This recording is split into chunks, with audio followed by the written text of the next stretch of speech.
This is the Business Owners IT Podcast with Anthony Gerasch and Ryan Carter, where tomorrow's technology meets today's conversations.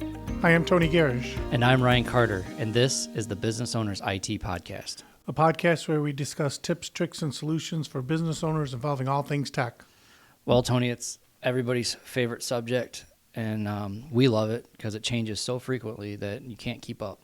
But that is Microsoft licensing, or better yet, 365 licensing, and they love throwing curveballs at us. So let's just get started, Tony. How do you feel about it? Yeah, I mean, I was kind of really upset because I believe Microsoft has like a monopoly here and they can just do whatever they want. But Microsoft has announced a global price update for Microsoft 365 subscriptions, and it's effective April 1st, 2025.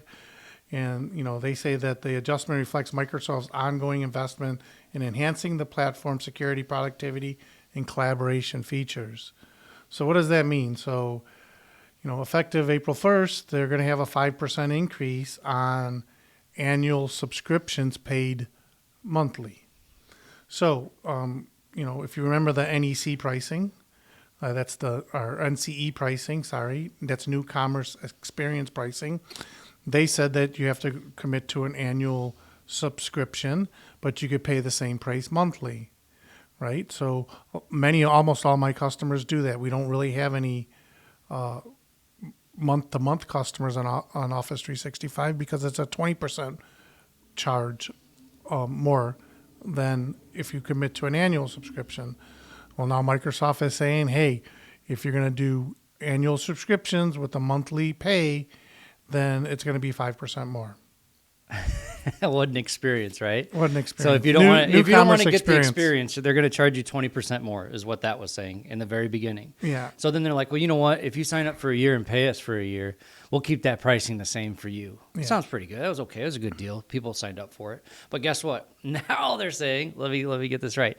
If I don't pay for that whole year up front, now I have a 5% increase on my monthly. So basically, if you don't want your Microsoft 365 to go up, right, then you can subscribe, you can pay for the whole year. So we can invoice you for the whole year for all your users, you pay for it, and you don't have the 5% increase. So basically, Microsoft is trying to get their money up front. Yeah, okay. So we're go back to a cash-based accounting for Microsoft. They must be hurting. So yeah, they must really be hurting.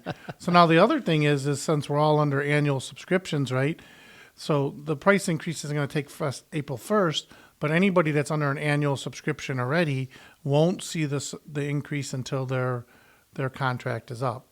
So if you and you can't do it, but if you signed up today, you for yearly pricing billed monthly, right, you would have the old price until this time next year. So so it's going to be you're going to keep your old price until your yearly subscription that you signed for is up. So that's another caveat that's makes it just a little bit tougher. Yeah. So if my licensing is up March 1st, in a few days, I guess I could say. Yeah. If it's up March 1st, then I would sign up for a whole nother year, but I can still pay the month to month. You're going to pay month to month without without an increase, but on next year on March 1st, you're going to get the 5% increase. Okay. Or 10, whatever they decide. Yeah, whatever they decide. Yeah. So, so it's and this pertains to everybody, right? So this is not just for our customers. This is, a global thing. This is what Microsoft is doing. I mean, they really do have the market on Microsoft Word, Excel, PowerPoint. I mean, there are no other players. I mean, there used to be, but there aren't anymore. No, I mean, they've cornered the market with a lot of it. I mean, you've got people moving their physical servers up to SharePoint now, and everything's gone through Entra ID and all that. So, I mean, they've cornered that market. I mean, and they do a good job. I mean, their identity management is probably the best. The functionality of Microsoft Exchange is probably the best. I mean, you just get so much from it. The integration all together, it's all great, except for they can just say whatever they want on price. Yeah, it's business tools for business owners is what it is, and it works. Business tools for businesses. Yeah. So so if you watch this podcast, don't get mad at your IT service provider. I was gonna say don't get mad at your vendor. Don't get mad at them. It's not their fault. We can't control that. It's something they're doing. So as customers of Unique Computing Solutions, I mean, I just recently found out, but I mean, I guess it's been known since November, and I was kind of shocked that I was unaware of this change. And so, we're sending out emails and we're communicating with our customers to let them know that this is coming to plan for it. Mm-hmm. Exactly. And you're right. You don't want to get mad at your service provider. And on the other hand, if there's any other MSPs out there listening, it's, this would be a good time for you to make sure that you send out those emails and let these people know, that, and let them know properly. Don't just kind of get blindsided. So hopefully you're not hearing about it from us.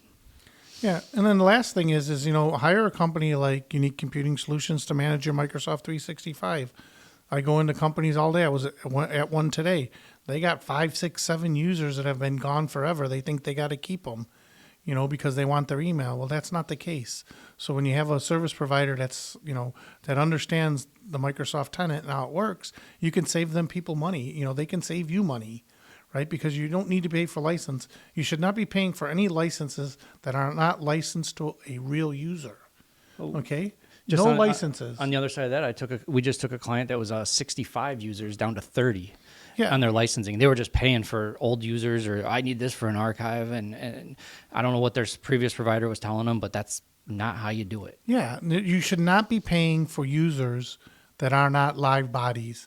Not generic account, not conference room accounts, not old people that have been gone, not like emails to go to, contact us at mydomain.com from my website. You only want to pay for real users. Hire somebody that understands how it works, and you can still get emails to those. You can still get emails to those email addresses, but you don't have to pay Microsoft. Agreed. Very much agreed. All right. There's a lot of other stuff too. When it comes down to your trusted provider, is that you need to know what you're actually paying for in 365. Do you really need those endpoint for Defender licenses if you have business premium? Do you really need other licensing because of something, or should I just get the cheapest license? Maybe not for your business. Maybe you do need those business premiums. It just all depends, and it would be nice to have a trusted advisor tell you that, and that's what we're here for. And again, reach out in the comments if you have questions about these, and we'll definitely help. Yeah, that's another thing too. You see people with Windows premium licenses or some of the enterprise licenses, and they're buying redundant software. They have licenses for software that's included in the package that they bought from Microsoft. And that's where guys like us come into play, where we understand what you're getting, we understand how it works, we understand how we can do it at the most economical way. So the best thing, is to get somebody to help you. Like us, we'll just help you with your email if you want. We don't have to provide service to your computers. You call us and say, hey, manage our email. We'll do that. Mm-hmm. Yep. And we'll make it safe. 100% safe. That is true. Licensing is so big. It really is for Microsoft. We got an entire Teams channel just for Microsoft licensing and figuring out on how it goes. So yeah, it's a tough one to tackle. Okay. Well, that's enough on Microsoft 365 increase and coming April 1st. And what I'd like to do is thank everybody for tuning in to the Business Owners IT podcast. We hope to see you next week. Yep. See you next week. Thank you. Unique Computing Solutions. Your IT challenges solved.